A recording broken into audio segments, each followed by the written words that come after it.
Assalamualaikum warahmatullahi wabarakatuh.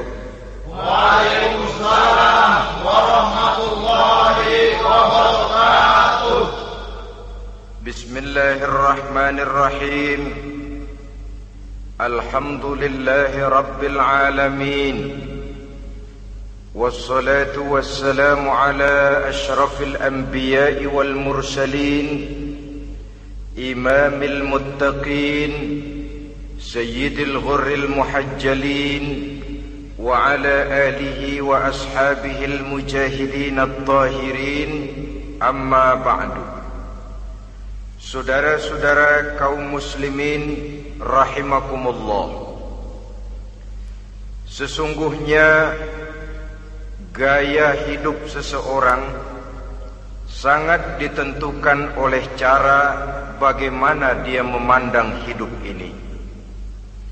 Dengan kata lain, bagaimana seseorang memandang hidup, begitulah dia akan hidup. Oleh sebab itu, untuk mengubah keadaan seseorang harus diawali lebih dahulu dengan mengubah caranya memandang kehidupan ini. Itulah sebabnya dalam surah Ar-Ra'd ayat 11 Allah Subhanahu wa ta'ala menjelaskan, Innallaha la yughayyiru ma biqaumin hatta yughayyiru ma bi anfusihim. Allah Subhanahu wa ta'ala tidak akan mengubah nasib dan keadaan satu kaum sampai kaum itu berusaha mengubah apa yang ada di dalam diri mereka sendiri. Yang ada di dalam diri itu tentu tidak lain adalah rule of thinking, bahasa kerennya state of mind, kata orang Kulon, cara berpikir, cara memandang kehidupan yang akan sangat mewarnai cara orang menjalani kehidupan itu sendiri. Oleh karena itu, pada pertemuan kali ini kita akan membicarakan tentang dasar dan tujuan hidup dari seorang muslim di dalam kehidupan ini. Yang pertama, tentang dasar dan landasan hidup. Seorang muslim tak dapat lain mendasarkan kehidupannya dengan Islam. Di dalam mendasari kehidupan dengan Islam ini, Allah Subhanahu wa ta'ala menuntut, Ya ayyuhalladzina amanu dkhulu fis silmi kafah. Hai orang-orang yang beriman, masuklah kamu ke dalam Islam itu secara total, secara utuh, secara seluruhnya. Jangan separuh-separuh, jangan sepotong-sepotong. Mendasari hidup dengan Islam artinya menjadikan Islam sebagai way of life, sebagai rule of thinking, sebagai state of mind di dalam kita memecahkan problema-problema kehidupan, sehingga tidak satu persoalan hidup yang bagaimanapun kecilnya sekalipun yang tidak tersentuh oleh nilai-nilai ajaran agama Islam ini. Kemudian di dalam mendasarkan hidupnya dengan Islam, ia mempunyai satu keyakinan. Pertama, Islam sebagai dasar hidupnya adalah agama yang sesuai dengan fitrah daripada manusia. Allah Subhanahu wa ta'ala pencipta manusia. Allah Subhanahu wa ta'ala yang menurunkan agama Islam. Oleh sebab itu, tentu saja seluruh konsepsi Islam ini sudah diukur sedemikian rupa sesuai dengan kemampuan yang dimiliki oleh manusia. Secara logika bisa kita katakan, pabrik mobil di Jerman misalnya bikin mobil namanya Mercy. Seiring dengan itu dikeluarkannya buku petunjuk. Mobil ini bernama Mercy, kecepatan maksimal sekian ratus kilometer per jam, daya angkutnya sekian ratus kilogram, kalau rusak memperbaikinya ini onderdilnya itu umpamanya. Karena pabriknya yang bikin mobil, lalu pabriknya juga yang mengeluarkan buku petunjuk, tentu buku itu sesuai benar untuk mobilnya. Dan logika mengatakan tidak bisa kita punya mobil Mercy rusak, kita perbaiki dengan menggunakan buku petunjuk yang dikeluarkan oleh pabrik mobil Fiat. Tentu saja mobil makin rusak, acak-acakan dan tidak karu-karuan. Ini artinya, jikalau manusia ingin baik, jikalau manusia ingin mencapai sesuatu yang bernama bahagia, dia harus mengikuti petunjuk yang dikeluarkan oleh yang menciptakan manusia. Dan petunjuk-petunjuk itu telah turun dalam satu konsepsi yang bernama Islam yang sesuai dengan fitrah manusia. Yang kedua, oleh karena keyakinannya bahwa Islam sesuai dengan fitrah manusia, ia pun berkeyakinan bahwa Islam adalah agama untuk seluruh manusia, universal. Walaupun ia diturunkan di tanah Arab, tetapi ia bukanlah agama hanya untuk orang Arab semata-mata. Keyakinan ini perlu ditegakkan kembali. Oleh karena akhir-akhir ini muncul pendapat-pendapat yang menganggap seolah-olah agama itu barang impor. Persilahkan saja kalau memang itu merupakan keyakinannya, tetapi menganggap agama sebagai barang impor sungguh merupakan satu kekeliruan yang sangat besar. Bahwa Arab sebagian besar memang Islam, jelas. Tetapi Islam bukannya Arab, itu pun harus kita akui. Kita bisa menjadi Muslim yang baik tanpa perlu menjadi orang Arab. Dengan kata lain, kita bisa menjadi Muslim yang baik dengan tetap menjadi warga negara Indonesia yang baik. Bahwa Al-Quran diturunkan dalam bahasa Arab oleh karena memang ia turun di tanah Arab. Buktinya apa? Walaupun Quran dalam bahasa Arab, tidak satu pun ayat Quran yang ditujukan kepada orang Arab semata-mata. Tidak ada ayat ya ayyuhal arabiyun, hai orang-orang Arab. Tidak ada. Yang ada malah ya ayyuhan nas, wahai manusia. Manusia yang mana? Yang mana saja asal merasa manusia. Kalau tidak merasa manusia, tidak usah terpanggil dengan ayat tadi. Maka dalam mendasari hidup dengan Islam, kita berkeyakinan Islam adalah agama untuk seluruh manusia. Yang ketiga, di dalam mendasari hidup dengan Islam, kita berkeyakinan Islam adalah agama terakhir yang diturunkan kepada Rasul terakhir. Tidak ada Rasul dan Nabi sesudah Nabi Muhammad, dan tidak ada agama lagi sesudah agama Islam. Dasar-dasar keyakinan ini melembaga dalam pribadi kita, membentuk satu keyakinan yang mendasari kehidupan ini, sehingga tidak satu problema yang bagaimanapun kecilnya dalam kehidupan yang tidak tersentuh oleh nilai-nilai Islam. Sejak kita tidur sampai kita bangun tidur, bahkan tidur itu sendiri, dan seluruh kegiatan kehidupan yang kita laksanakan dalam 24 jam, tidak satu pun yang tidak tersentuh oleh nilai-nilai Islam. Inilah pandangan hidup Muslim.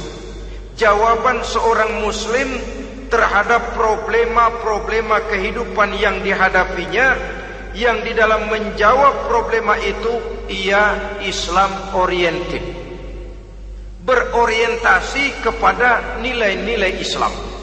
Apa kata Islam tentang pekerjaan yang dihadapinya? Halal kata Islam, halalah dia katakan. Haram kata Islam, haram dia katakan. Islam oriented. Barometer dalam perbuatannya tidak lain daripada nilai-nilai Islam itu sendiri. Dan kemudian di dalam mendasari kehidupan dengan Islam, ia berkeyakinan Islam adalah satu-satunya agama yang benar. Bahasa kerennya, Islam is the single one, the true religion behind the God. Satu-satunya. Keyakinan ini kelihatannya subjektif, tapi memang inilah pokok daripada kehidupan beragama. Saudara-saudara kaum muslimin rahimakumullah, kalau itulah dasar daripada kehidupan kita sebagai muslim, apa yang menjadi landasannya? Kalau dasar hidup kita Islam, maka landasan hidup kita tidak lain adalah Al-Quran dan sunnah Rasulullah sallallahu alaihi wasallam. Dunia penuh dengan orang-orang besar, dan setiap orang-orang besar itu mempunyai ajaran-ajaran yang pernah jaya, pernah dikumandangkan, didengung-dengungkan, naik ke panggung sejarah untuk kemudian tenggelam. Satu ajaran hanya akan langgeng, satu ajaran hanya akan tahan lama apabila dia turun dari sumber yang serba maha. Kalau dia turun dari manusia, maka sifatnya hanya musim. Yang namanya musim, saudara-saudara, namanya musim tidak bisa dilarang, tapi kalau sudah selesai habis sendirian. Itu musim namanya. Musim rambutan. Kalau datang musim rambutan, apa bisa dilarang? Gak boleh musim rambutan. Ya tidak bisa, dia akan tumbuh terus. Tapi manakala musimnya habis, habis. Begitulah nasib dari ajaran yang nisbi, relatif dan temporer apabila dia bersumber dari manusia. Maka satu ajaran hanya akan langgeng, tahan lama apabila dia turun dari sumber yang serba maha. Dan itu sudah turun bernama Al-Quranul Karim. Sedangkan sunnah, saudara-saudara, merupakan penjelasan dari apa yang oleh Quran tidak dijelaskan dalam bentuk yang detail, melengkapi apa yang oleh Al-Quran hanya disebutkan dalam bentuk garis besarnya saja. Baik Quran maupun sunnah kita sebut merupakan dasar, landasan yang primer. Sedangkan untuk memahami Quran dan sunnah, kita memerlukan pendapat-pendapat orang yang ahli di bidang itu. Dalam hal ini kita sebut saja dengan ulama. Dan ini merupakan sumber yang sekunder dari landasan hidup kita sebagai seorang muslim. Dua rel ini, Quran dan sunnah, merupakan landasan di mana kereta api Islam ini berjalan. Quran dan sunnah. Saudara-saudara kaum muslimin rahimakumullah, oleh karenanya marilah kita menjadikan Quran dan sunnah ini sebagai imam di dalam kehidupan kita. Bukankah Rasulullah sallallahu alaihi wasallam pernah memberikan pilihan, man ja'alal Qur'ana amamahu qadahu ilal jannah wa man ja'alal Qur'ana khalfahu saqahu ilan nar. Siapa yang meletakkan Quran di depannya, dijadikannya Quran sebagai imam dan dia sebagai makmum, maka Al-Quran akan membimbing dia ke surga. Ya, surga di dunia ini, lebih-lebih lagi surga di akhirat nanti.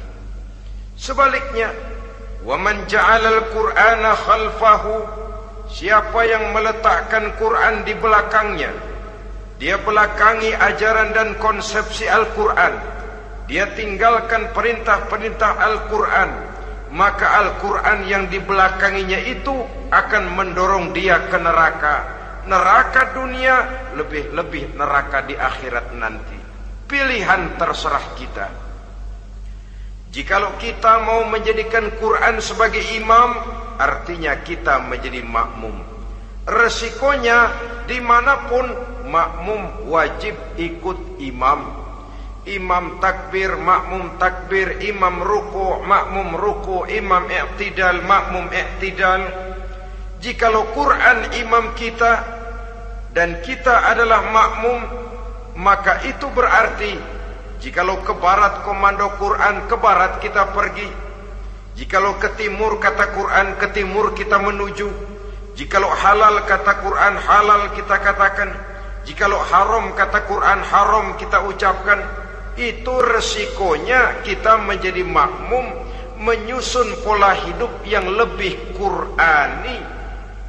Tapi sebaliknya, ke barat komando Quran, ke timur kita pergi, ke utara kata Quran, ke selatan kita menuju. Halal kata Quran malah kita tidak mau melaksanakannya. Haram kata Quran kita senang bukan main. Artinya kita mau menjadi makmum, dan Quran kita jadikan sebagai makmum, kita sendiri malah mau menjadi imam. Kita paksa konsepsi Al-Quran itu supaya sesuai dengan naluri kemanusiaan kita, mengotak-atik hukum, menghalalkan yang haram, mengharamkan yang halal. Dikala itu landasan hidup kita sudah goyah, tidak lagi sebagai landasan tempat kita bertolak, tetapi malah menjadi satu landasan yang kita injak-injak.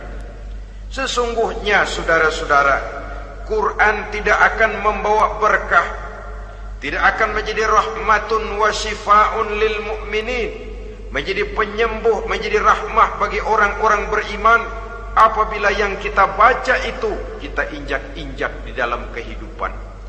Upaya menyusun hidup yang lebih Qurani ini seiring dengan usaha kita menjadi warga negara yang baik. Yang saya katakan di awal tadi, tidak saling dan tidak harus saling bertentangan. Jadi dengan demikian, dasar hidup kita sebagai muslim adalah Islam, dan landasan hidup kita tidak lain adalah Al-Quran dan sunnah Rasulullah sallallahu alaihi wasallam. Ini landasan tempat kita bertolak. Ini yang mewarnai gaya kehidupan kita. Apapun yang mau kita lakukan, tempat kita bertanya lebih dahulu Quran dan sunnah. Saya mau melakukan pekerjaan ini, apa kata Quran? Saya mau pergi ke tempat ini, apa kata Quran? Saya mau berusaha dengan mengerjakan perusahaan ini, apa kata Quran? Merupakan landasan daripada kehidupan kita. Ini yang saya katakan tadi, membentuk rule of thinking, state of mind, bahwa gaya kehidupan kita diwarnai oleh landasan hidup yang bertumpu pada ajaran Al-Quranul Karim dan sunnah Rasulullah sallallahu alaihi wasallam. Baiklah ya, ini yang pertama tentang dasar dan landasan hidup.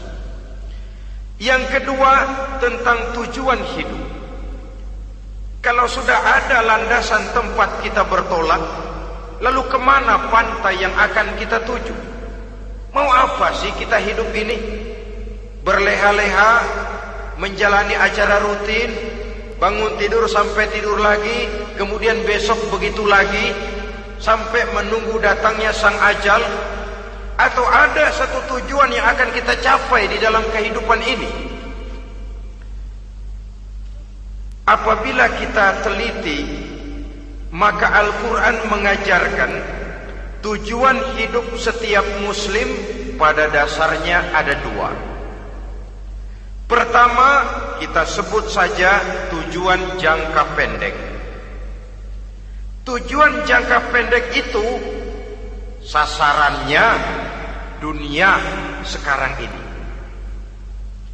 Bentuknya horizontal.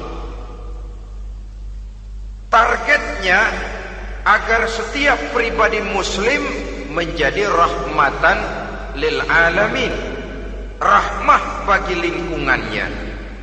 Inilah yang oleh agama dinamakan hablum minan nas, yang isinya adalah ilmu dan peradaban. Jadi dunia dan seluruh isinya merupakan tujuan jangka pendek saja. Untuk mencapai tujuan jangka pendek, dunia dan seluruh isinya, unsur penunjangnya adalah pendidikan, pengalaman, atau nasib. Makin tinggi pendidikan, makin mudah menjangkau hidup. Makin banyak pengalaman, makin mudah menguasai dunia. Atau karena faktor nasib, pendidikannya tidak seberapa, pengalaman pun kadang-kadang dangkal, tapi karena nasibnya lagi hoki, kata orang sekarang, nasibnya lagi bagus, dia naik ke panggung memegang peranan. Faktor yang namanya nasib ini ada, tapi tidak bisa dijadikan sandaran untuk menjangkau dunia dan seluruh isinya. Unsur penunjangnya, pertama pendidikan, yang kedua pengalaman, yang ketiga faktor nasib. Oleh karena itu, apabila kita ingin mudah mencapai dunia, yang pertama harus kita laksanakan bagaimana menempuh satu pendidikan. Di zaman sekarang orang terangsang untuk hidup dalam pola yang oleh orang-orang priangan disebut hardolin. Saudara tahu hardolin? Itu potongan dari dahar modal ulin. Filsafat hidup yang pakaian mau bagus, makan mau enak, kerja nggak mau. Akhirnya jadilah dia penghayal kelas berat, tukang-tukang lamun kelas tinggi. Tiap hari kegiatannya ya cuma tidak terlepas dari tiga kriteria itu. Hardolin. Pokoknya kalau sudah dahar, modal, ulin. Besok ya begitu lagi. Pola dari dimana orang pakaian mau bagus, makan mau senang, duit mau punya, kerja tidak mau. Kadang-kadang mau kerja tapi tidak tahu apa yang harus dikerjakan. Ditambah oleh sempitnya lapangan pekerjaan.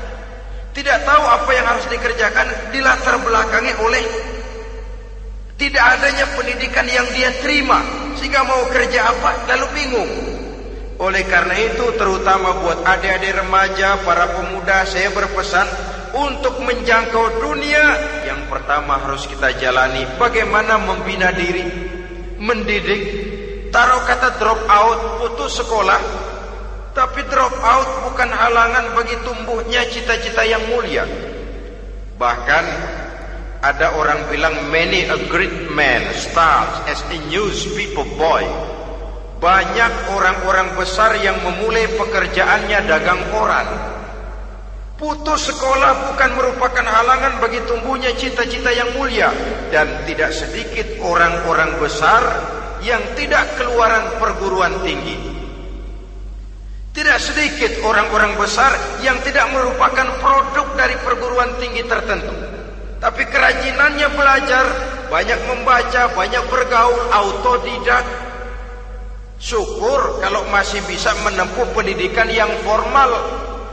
Kekurangan ekonomi, kemiskinan keluarga jangan menjadi penghalang bagi tumbuhnya cita-cita yang tinggi untuk menempuh karier pendidikan yang baik.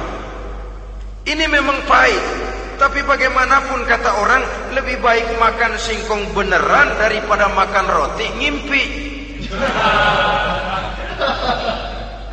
Artinya jikalau memang perlu, lebih baik sekolah sambil dagang koran, nyemir sepatu, parkir mobil, daripada hardolin itu tadi. Tanpa prospek hari depan yang ada artinya. Dan pendidikan memang merupakan sesuatu yang pahit. Tapi tanpa ini, rasanya kita akan sulit untuk menjangkau dunia, tersisih di pojok-pojok kehidupan. Jangan lalu bilang, manusia kan rezekinya sudah dijamin oleh Allah. Ayam saja ada rezekinya, of course. Tapi jangan lupa, cara ayam cari rezeki dengan cara manusia cari rezeki lain. Kalau ayam cari rezeki dari tahun atu, modalnya cuma ceker sama patok. Kalau ayam mah